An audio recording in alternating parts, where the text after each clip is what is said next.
And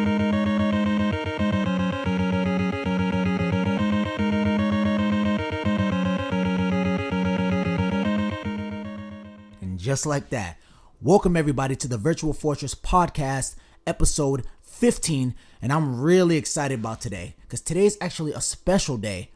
It is December 17th, 2019. And for all you out there who don't know, that means it is Mega Man's 32nd birthday.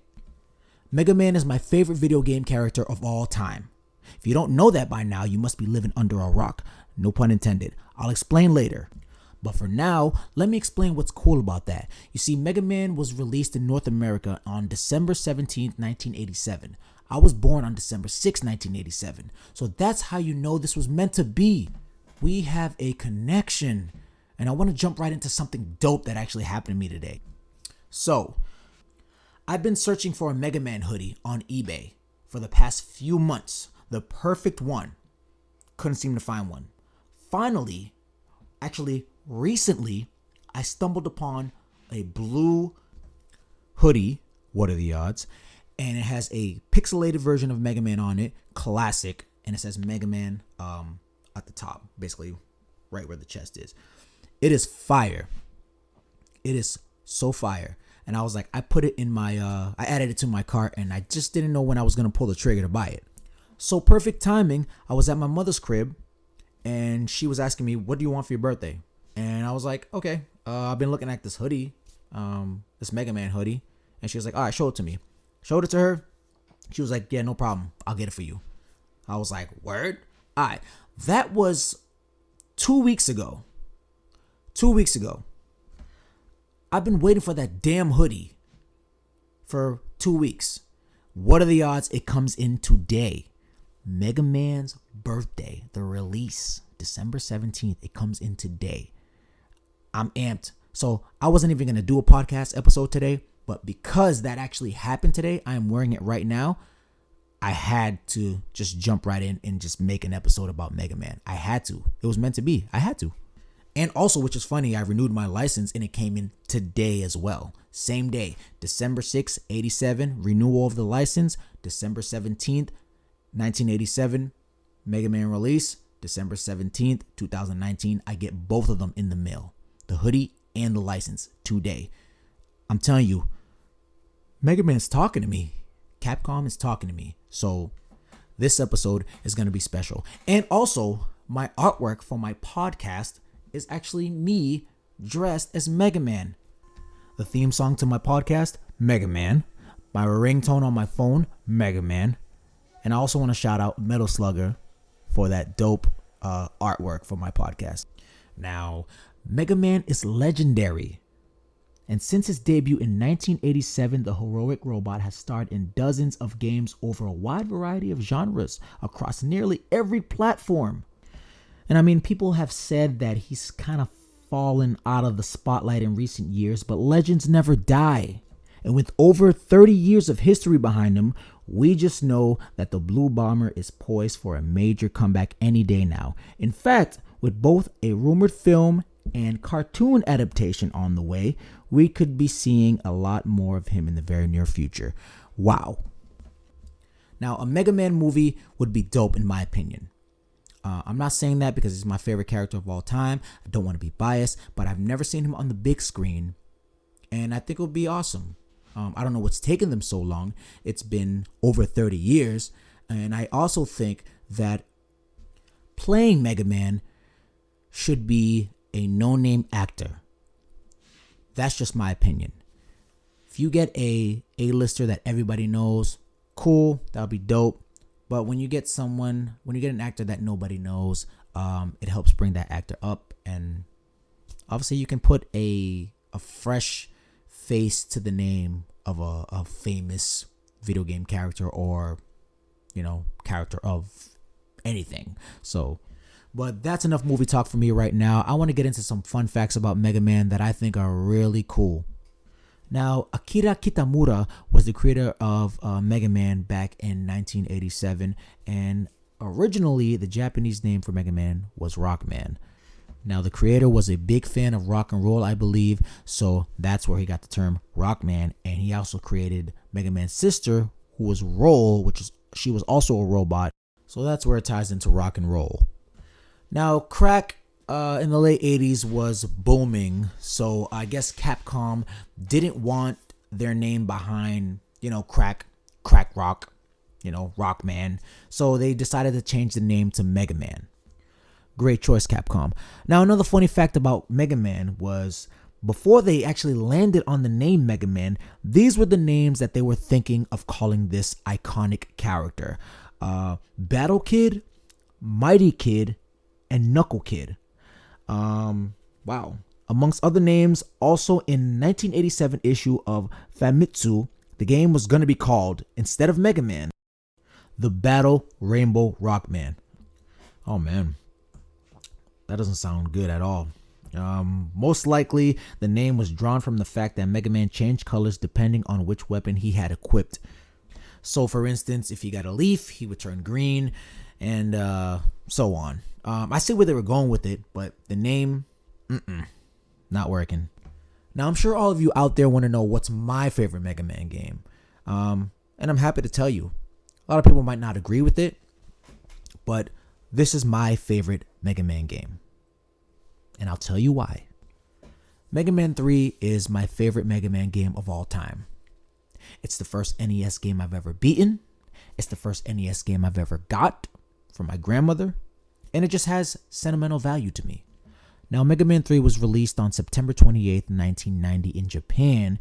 And in the US, North America, it was released November of 1990. Don't know the exact date. It's a disgrace, I know. Now, that game was all over the place and it was cool. I remember receiving it from a flea market in 1992. And it changed my gaming world forever.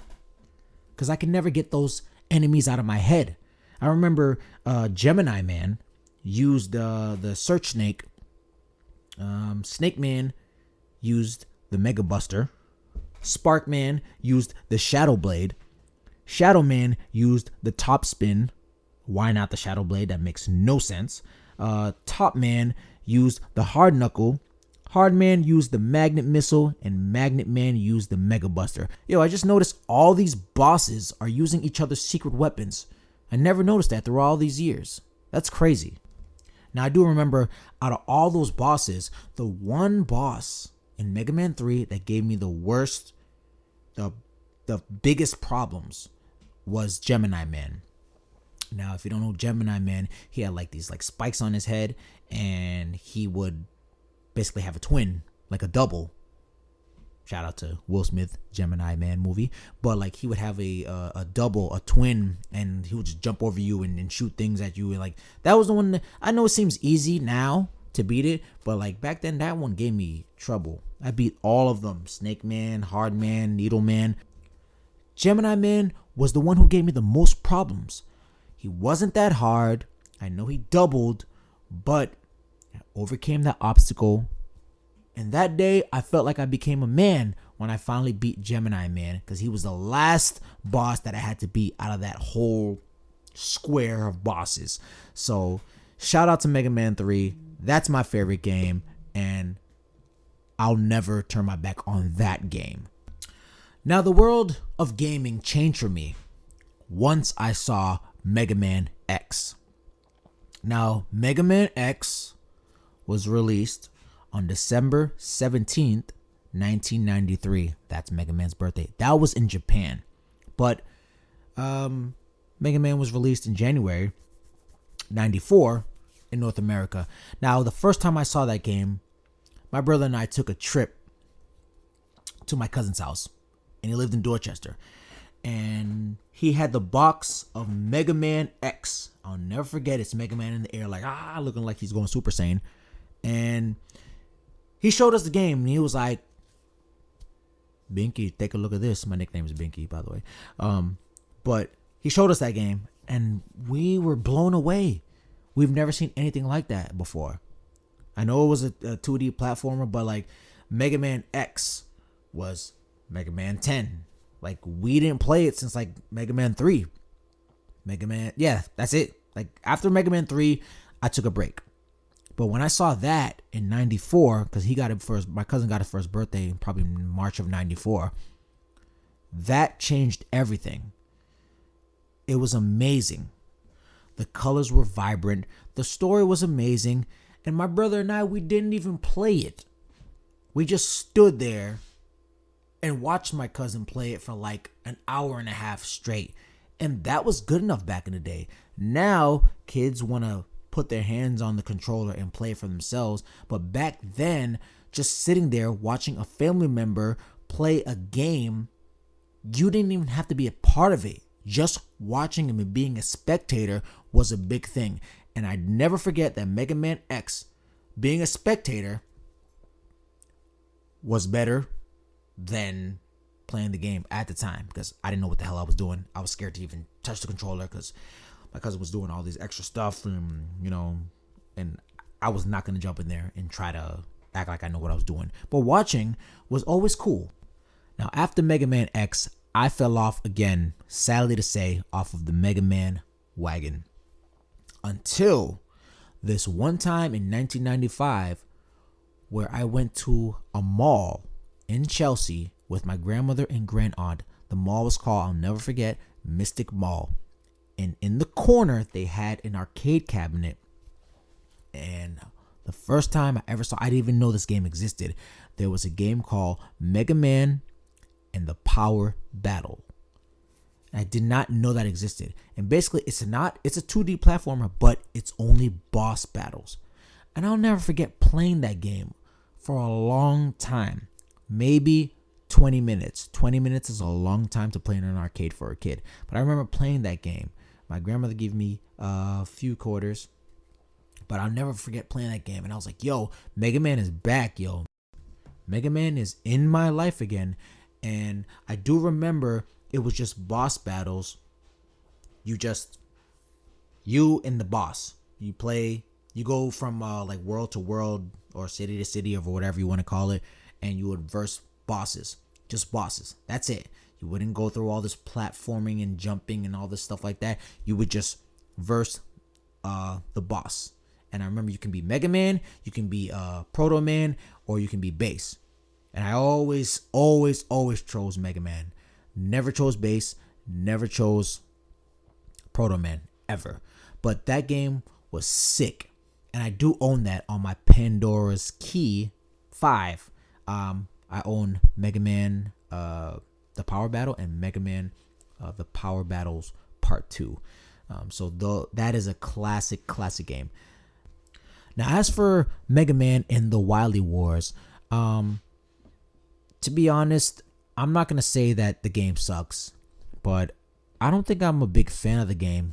And I'm saying that as a person who hasn't played the game yet. I just think that that game being a part of Sega was weird. Sega Genesis, Mega Man and the Wily Wars. I always thought it was a fake repro game. And that's why I kind of like stayed away from it. But it does come with the Sega Classic. I do own the Sega Classic. I think I might test it out. I am a Mega Man fan. Why not test the good and the bad games of Mega Man? If you're a fan of something, you got to see what's wrong with stuff. You got to see what's great about stuff. So me shying away from that is kind of dumb, obviously. I'm going to try it, though. And I'm going to let y'all know out there what I felt about it. So be on the lookout and stay tuned. Now, I actually want to jump into another fun fact about Mega Man, which I didn't even know. And this is for actually the original PlayStation. This is Mega Man X5.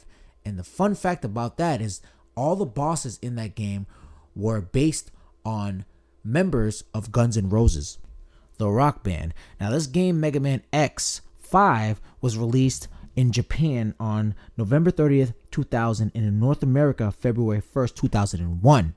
And it's crazy because these are the names of the bosses from Mega Man X5. We have Axel the Red, which is Axel Rose. Dark Dizzy, which is Dizzy Reed. Izzy Glow, which is Izzy Stradlin. Sorry if I butchered that. You got Duff McWhalen, who is Duff McKagan. You have Matrix. No, that's definitely Matrix. who is Matt Sorum. You have the Skyver, who is Michael High in the Sky Monroe. Let's see, who's the other boss? You have Grizzly Slash, and I don't even think I need to say this, because if you don't know who the guitar player in Guns N' Roses is, then shame on you. And last but not least, you have Squid Adler, who is Steven Adler. That's crazy. I don't know why they thought of that, but that's an awesome fact, yo. I just think that's really dope how they bring the music industry into video games. So I give that a plus. But also, I didn't even know that Dr. Light and Dr. Wily's full names were Dr. Thomas Light and Dr. Albert Wily. And their names were taken from Thomas Edison and Albert Einstein. I didn't even know that. My goodness, yo. I gotta catch up. I feel dumb. I'm a big Mega Man fan, but I didn't even know any of these things. I gotta read more. But I actually want to talk about something that actually bothered me for about 25 years. Was actually the original Mega Man cover for NES. Now, this cover, I'm sorry, terrible. Terrible, terrible, terrible, terrible. And this cover looks like, I don't know, there's just mad stuff going on in the background. There's this guy on the cover does not look like Mega Man at all. He's holding a pistol in his left hand. There's tropical trees behind him. There's these Pac-Man orange things behind him. There's a burning explosion behind him. It has nothing to do with the game. And basically what I read about was whoever Capcom and creator Kenji Inafune hired to do the artwork had never even played Mega Man the game ever. So you mean to tell me this person has this product, has this game, and he didn't even send a prototype or anything to this artist to design the cover of this game? He just said, oh, this is what it's about. Do you?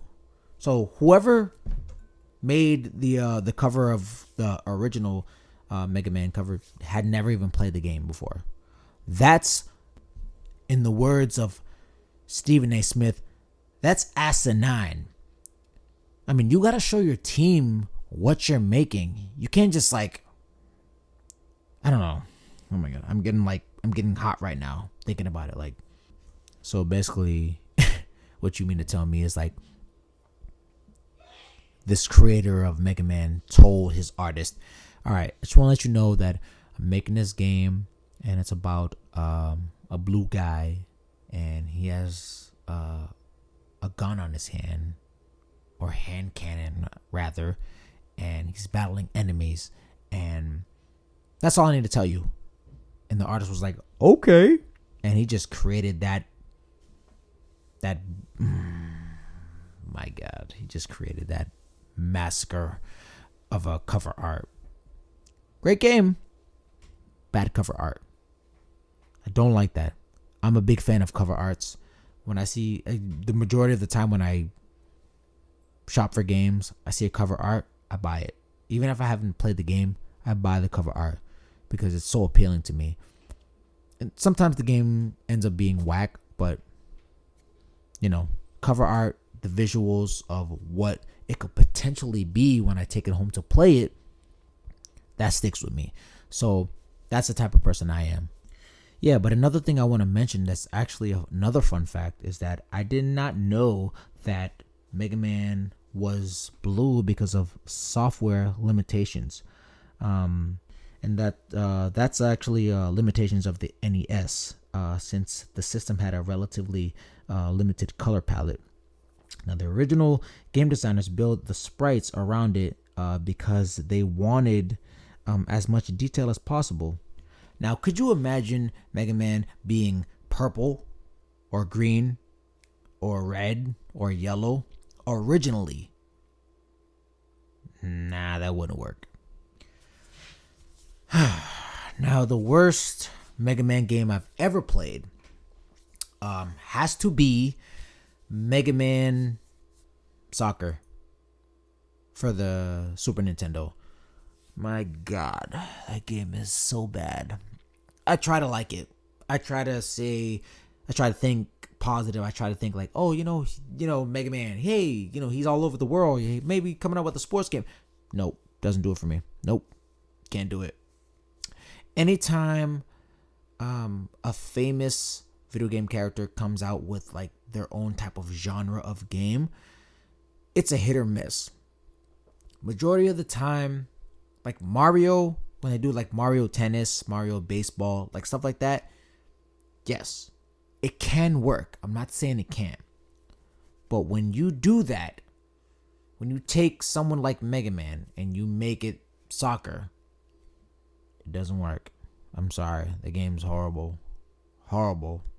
I can't figure out the controls. It's just like, I don't know. I just don't like it. Like, I might have to play it again, maybe, to try to like it, but I've probably played it like 3 times in my life, and all those 3 times were horrible. So, hey, sorry. Now, if you were a diligent Mega Man Extreme player for the Game Boy, you're bound to find some secrets. One of those secrets is an unlockable Hadouken power-up, and that was cribbed straight from Street Fighter. Street Fighter never gave any of their characters Mega Man powers up in return, but they did include chubby cover art Mega Man in Street Fighter X Tekken. And damn. And that was a dig at Inafune for not letting them include the regular version of the character. So basically, this whole video game beef is about Mega Man Extreme for the Game Boy Color. They paid homage to Street Fighter by doing a Hadouken power-up in the game. Cool. But then when it was time for Street Fighter to do the same thing back for them, they did not do that. They gave them the whack, chubby cover art Mega Man character from the original 1987 version in Street Fighter versus Tekken. And that's not cool, man. I mean, you do for them, then they're supposed to do for you. I mean, now I want to get into the last fun fact about Mega Man that I did not know. And I did not know that before Mega Man even existed, Mega Man was supposed to actually be Astro Boy. I did not know that. Astro Boy was supposed to be Mega Man. I don't know what happened. I don't know what happened with the complications and all that, but that was a thing. I guess they were creating Astro Boy like in the Mega Man form, but then it got scrapped. But obviously, Astro Boy has done great for itself in the video game world. Has an amazing, expensive Game Boy Advance game that I've been looking for a while on eBay, but can't seem to find the right price.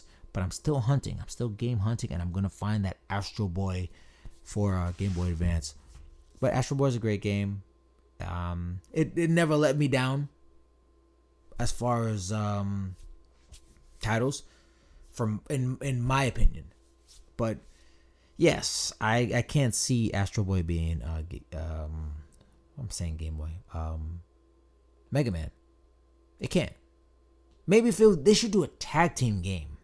That's what I think. Astro Boy and Mega Man should be tag team game. Oh wait, it's all coming back to me now. Well, come back. It's all coming to me now.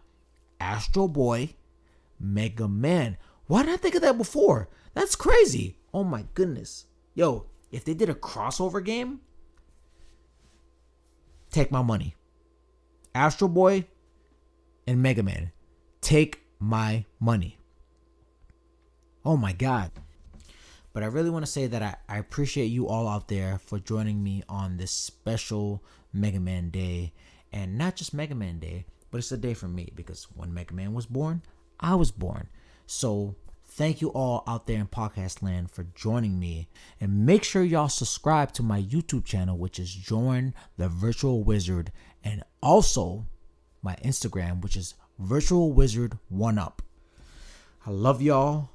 Pick up the controller whenever you can. And keep gaming on.